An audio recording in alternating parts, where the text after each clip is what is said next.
In this video, I would like to talk about how to calculate beam deflection using double integration method. In previous video, we have derived the relationship between y and the bending moment mx. So this is the equation we have derived. So using this equation, we can come out the method to calculate the deflection y. So in this coordinate systems, y-axis is the function for deflection. So the red curve is the deformation curve of the beam. So how can we do it?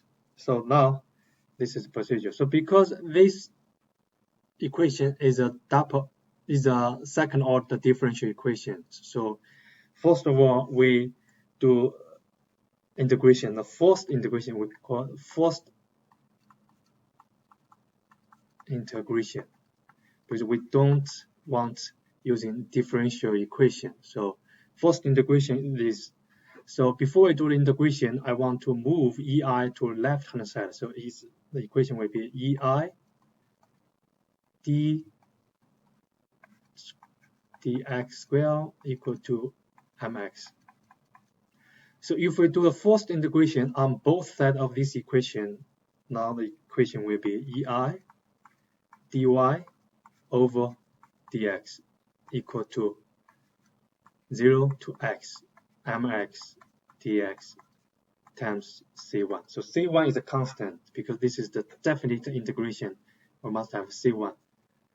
So as we know, dy over dx is the definition of slope. So after we have this equation, we can say this is an equation of slope. So dy of dx can be expressed by the tangent of the rotation angle. So this is the slope. And because this rotation, because this deformation is very small, very small, even the curve is looks like have a large deformation, but this is just for demonstration, for illustration. In reality, the deformation is very small, so the rotation is also very small. For a small rotation, we can approximately treat tangent theta x equal to theta x. So we can also use this equation to calculate the rotation of the beam at each point. So this is first integration. From first integration, we come out the equation of slope.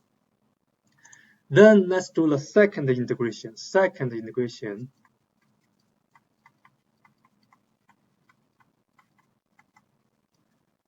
So on both sides of this equation of slope, we do second integration. Then we will have EI y equal to second integration 0 to x mx dx plus c1 dx.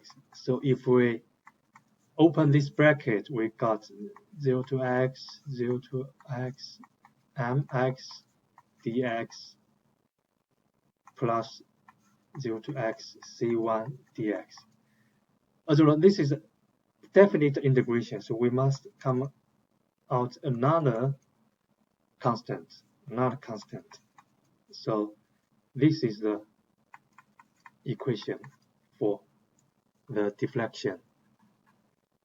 Y. So y is the function of deflection. So once we have this equation, we can calculate deflection. So look at here.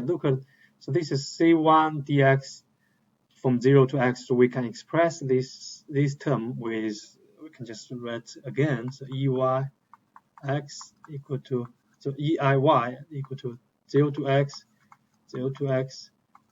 mx dx plus c1 x plus c2. So c1, c2 is a constant. We know it's a constant, but we don't know the value of this constant. So if we want to use this equation, we call this equation is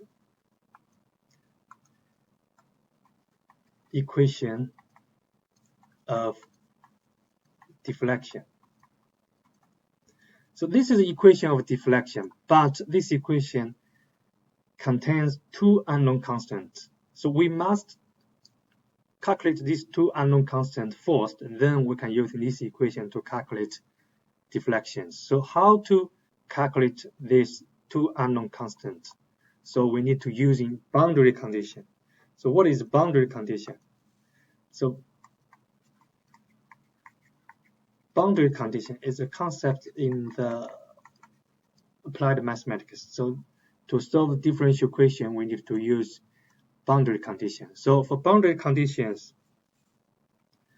let's look at some specific cases. So if we have a beam, simply supported beam, and if we build up the coordination systems on this beam, so this is y, this is x, so the dimension of this, the span of this beam is L. So for this simply supported beam, what is the boundary condition for this simply supported beam? That is at this support A and support B, at support A, x equals 0. So x equals 0, and as we know, these supports have no vertical movement, so the deflection equal to 0. So this is the boundary condition on support A. At support B, x equal to L, and also there's no movement, so y equal to 0. So this is two boundary conditions. So if we plug in these two boundary conditions, we can come out with two equations. Those two equations contains unknown constants C1 and C2. So we have two equations to solve two unknown constants. So we can solve C1 and C2. After we solve C1 and C2, then we can use that for the deflection calculation. So this is for simply supported beam. If we have a cantilever beam, so point A, point B. For this cantilever beam, x equals 0. At the point A, x equals 0, y equals 0. And also the second boundary condition is x equals 0, the rotation theta equals 0. Okay, we have two boundary conditions. Then we can solve the constant. But this is a little bit different from the cantilever beam. Is a little bit different. These two boundary conditions for simply supported beam can be applied to the equation of deflection. But here, x equals 0 for cantilever beam, x equals 0, y equals 0 is applied to equation of deflection. But the second boundary condition, x equals 0, theta equals 0, is applied to the equation of the slope. From equation of slope, we can calculate unknown constant C1. Then from equation of deflection, we can calculate unknown constant of C2. Okay, so this is the double integration method.